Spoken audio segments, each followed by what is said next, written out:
Alam bang minsan, may mga tricycle driver na bumabiyahe na mahigit 12 oras sa isang araw. Pero minsan, sapat lang ang kinikita nila para sa boundary, gasolina, pagkain. Ngayong araw, susubukan nating pagaanin kahit na isang araw lang ng kanilang paghahanap buhay. So again, ako nga pala si Boss Pop. At ako naman si Tito Batas. Ngayong araw, may isa naman tayong simpleng misyon. Magbibigay tayo ng libreng gasolina at grocery sa isang tricycle driver. Let's go!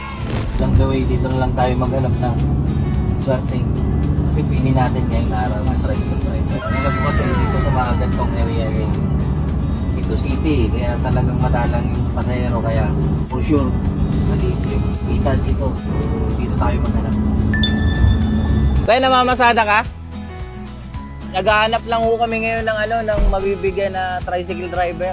Dito kami sa may mga binibenta ho kasi kaming lupa diyan. Pag may nabebenta ko kami, tutulong din ho kami sa iba. May kami diyan, kuya, may grocery yung kuya, tapos bigas. So kuya, simpleng tulong kuya. Grocery. Opo. Salamat. Ano pangalan mo kuya? Carlo. Ilang taon ka na kuya namamasada? Matagal na po. Almost siguro 12 years na, 15 years na. Ganun po? Matagal na. Binata pa ako. Kaya na talaga Oo, ito na yung pampamilyang pinang Bubuhay sa estudyante. Ilan kuya ang estudyante mo? Dalawa. Dalawa. Tapos breadwinner, iwalay. Ganun po. Solo parent. So Kaya sa solo kayo sila. Okay lang yan, kuya. kuya, Oo naman. saludo kami sa iyo kuya. Thank you sir. Sige po. Wala po. Kuya, mayroon pa yung panggasolina dyan. Ay, salamat. Maggasolina ka.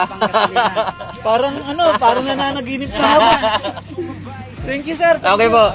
Thank you, At kuya kuya. sa biyahe ha. Salamat. Ingat kuya. Thank you. Bawat pagkada pag ginawa kong panalo, walang silver spoon, puro sipag ang puhunan. Habang iba'y natutulog, ako'y may sinusundan. Bawat luha sa gabi may dahilan at saysay. Pag tinanong kung bakit, sasagot ako balang. So ayun guys, isa na namang matagumpay na misyon ang nagawa natin ngayong araw. Deserving na tricycle driver ang nabigyan natin ng kaunting tulong. Isang solo parent na may dalawang estudyanteng anak na araw-araw na tinataguyod yung pag-aaral. Saludos kami sa inyo, sir.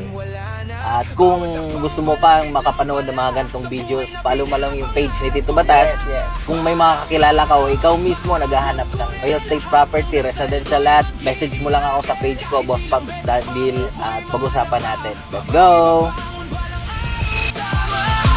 Makikita rin